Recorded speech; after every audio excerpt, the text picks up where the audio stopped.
O Senhor, filhos, filhas, esteja convosco. Ele está no meio de nós. Proclamação do Evangelho de Jesus Cristo, Senhor nosso, narrado por Marcos. Glória a vós, Senhor. Naquele tempo, Jesus chamou os 12 e começou a enviá-los 2 a 2, dando-lhes poder sobre os espíritos impuros. Recomendou-lhes não levassem nada para o caminho, a não ser um cajado, nem pão, nem sacola, nem dinheiro na cintura. Mandou andassem de sandálias e que não levassem 2 túnicas.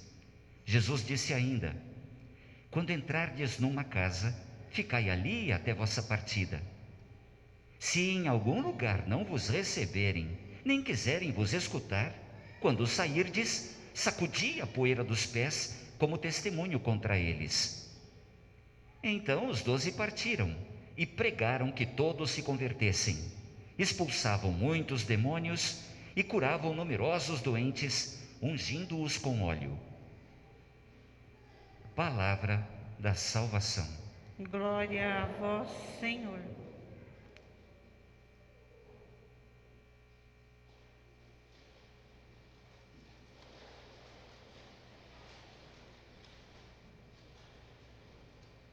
Mais uma vez, queridos, todas as leituras que nos são postas pela liturgia da palavra têm lá um veio, um liame. Todas elas estão ligadas por um mesmo fio condutor, por uma palavra-chave, quem sabe. Mas saberemos isso agora, à medida em que transcorre essa homilia e que toda a celebração se dá. Imagino eu, tenham percebido o que se dá ali no Antigo Testamento, de acordo com esse livro, o da profecia de Amós. Quem é esse Amós?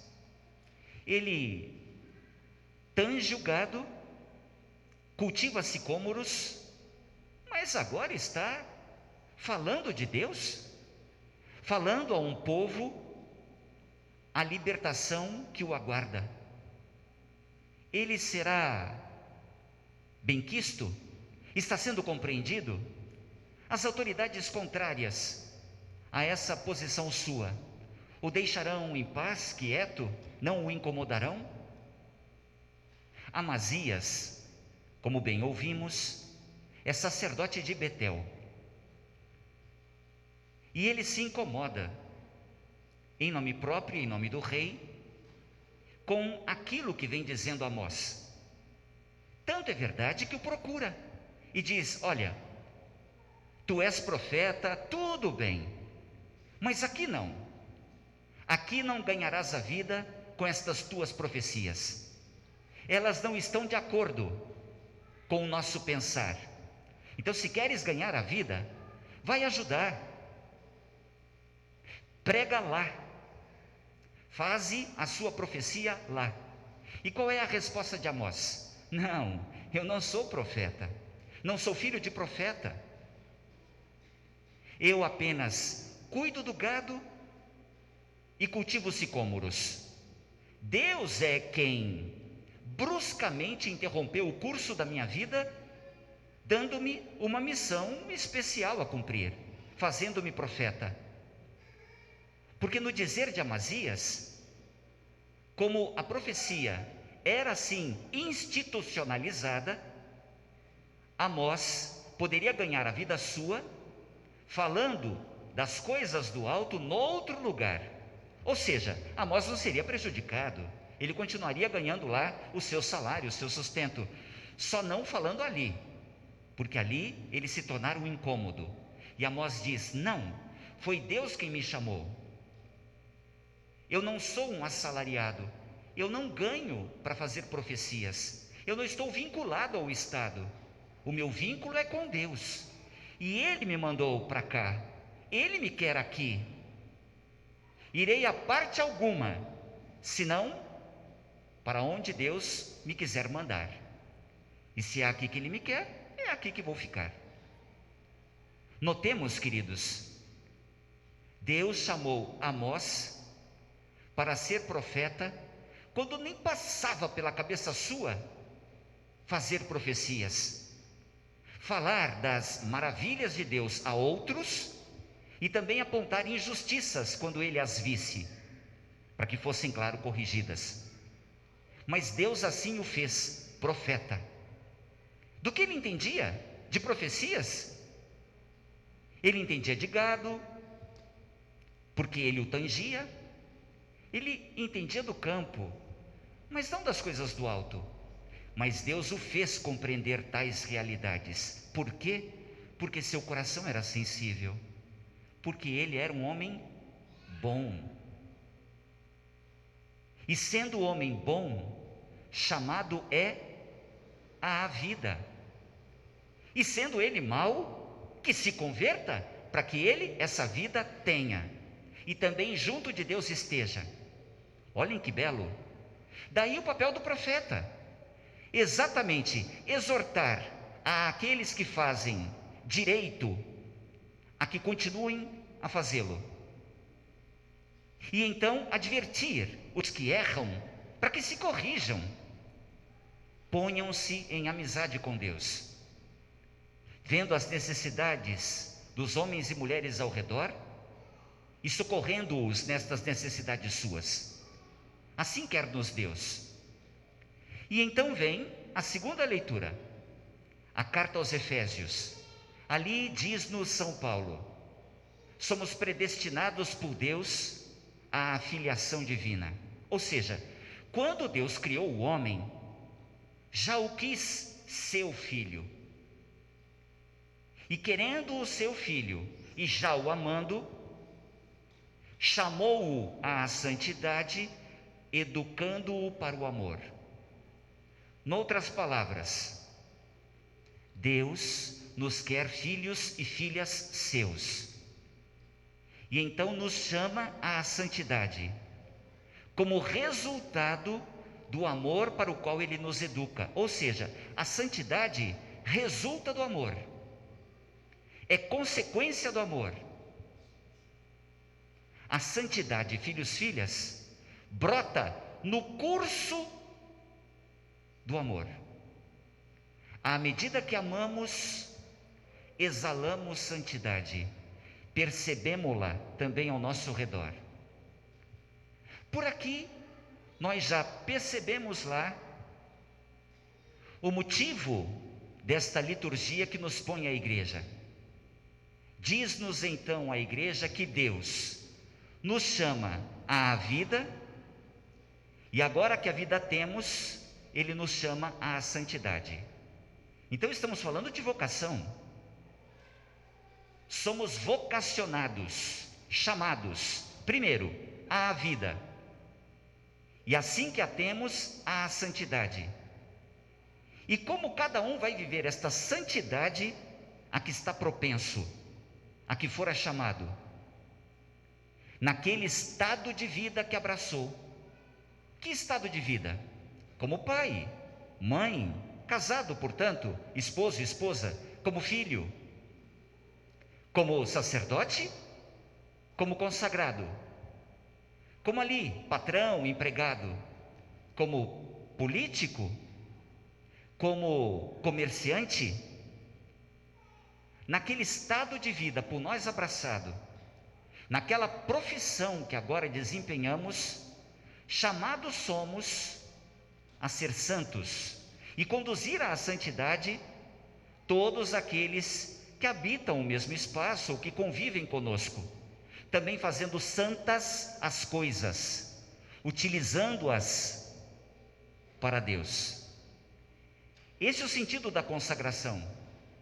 Consagrar um objeto é empenhá-lo para as coisas de Deus, para os planos de Deus. Então temos de cuidar realmente de como temos as coisas e de como as utilizamos.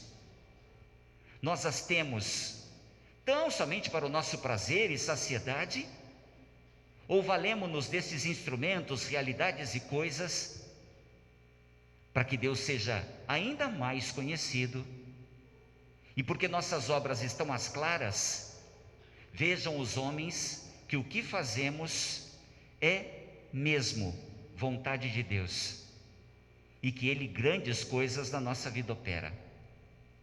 Então estamos falando de vocação, chamados à vida, chamados, agora que a temos, à santidade, no lugar mesmo onde nos encontramos, e abraçando aquele estado de vida que hoje temos. E aí o salto para o Evangelho. Jesus envia os discípulos 2 a 2.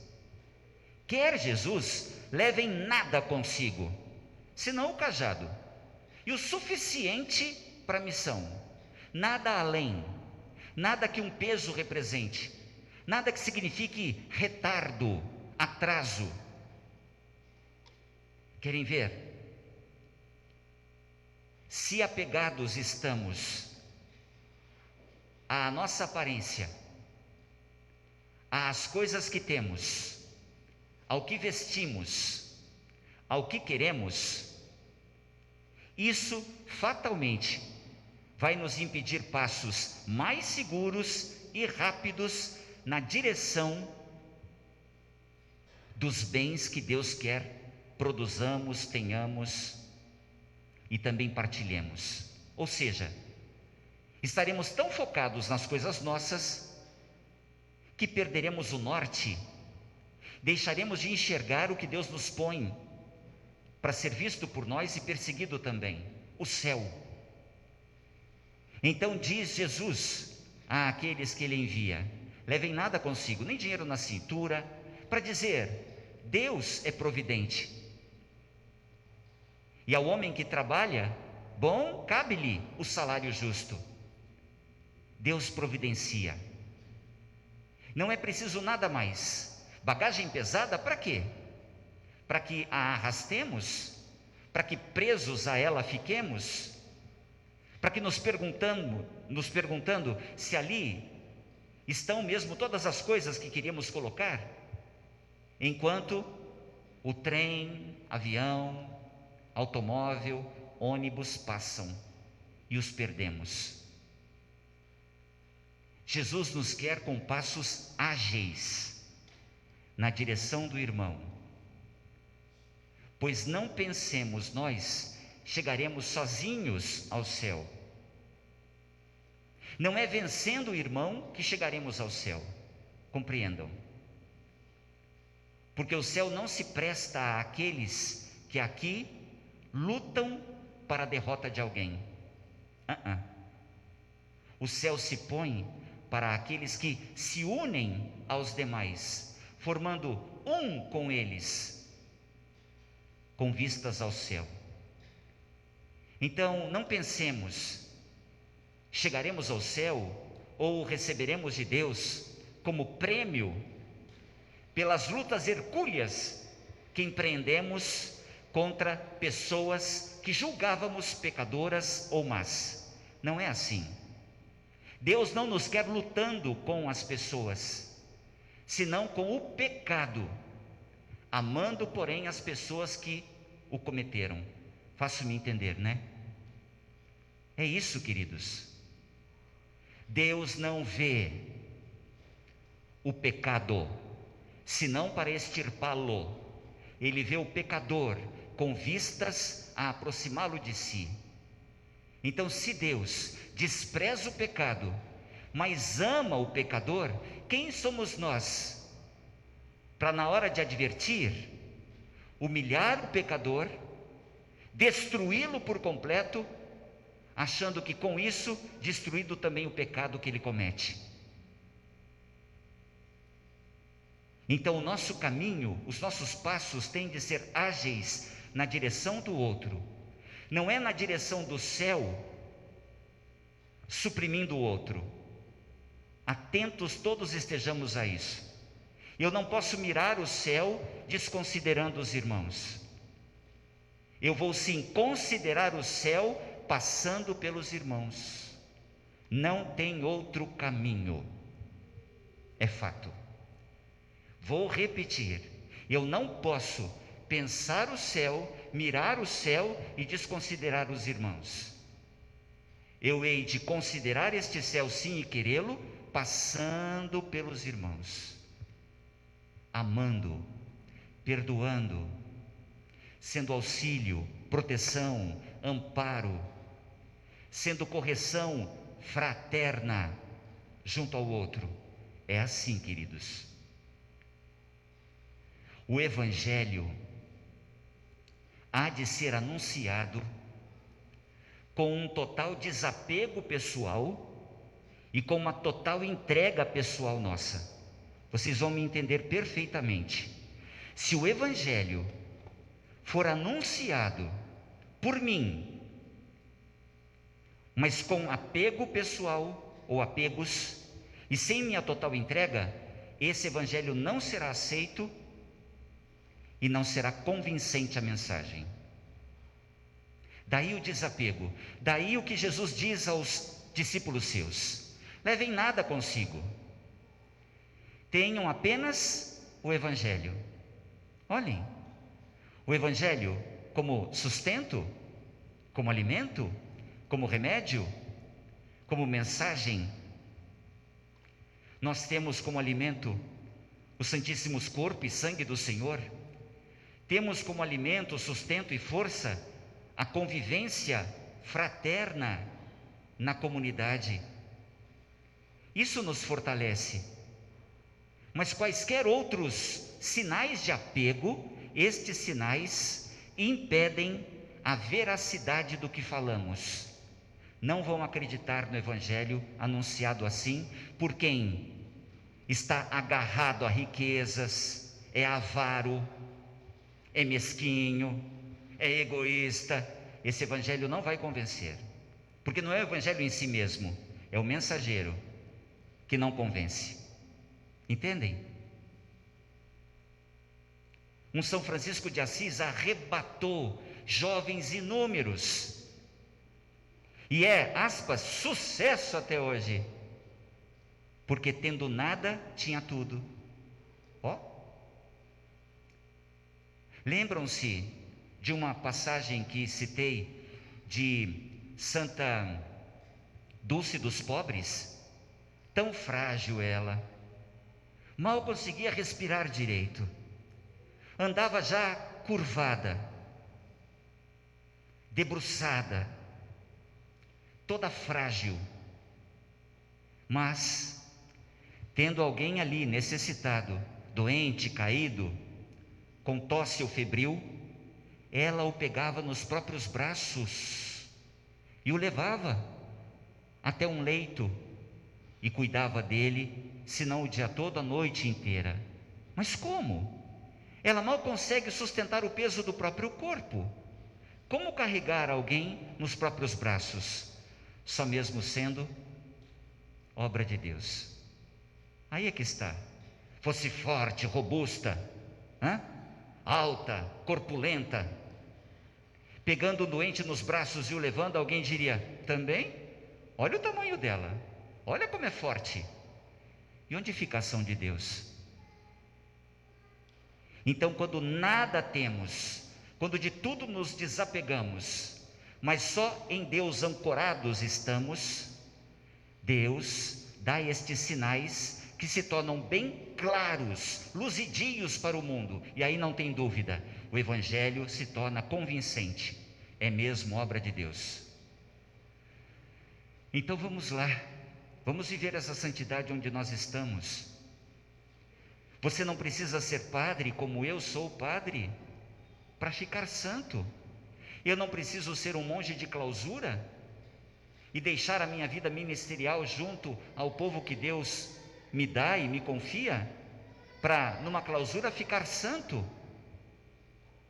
Eu não preciso assumir o matrimônio para ficar santo, porque está ali uma vida, difícil para os nossos dias. A santidade há de ser vivida onde se está, onde Deus o plantou, onde Deus a plantou. Aí, nesta família que você constituiu, nestes passos que hoje você dá, sob um sol tórrido, caminhando com dificuldade, sob enfermidades, ali, sua santidade. Como? Querendo ser visto pelo mundo inteiro? Não. Querendo ser visto por Deus na sua simplicidade, pequenez, filialidade, instrumentalidade. Pronto. Ajude-nos, Deus. Dê-nos Ele a mão, para que a peguemos e Ele assim nos conduza.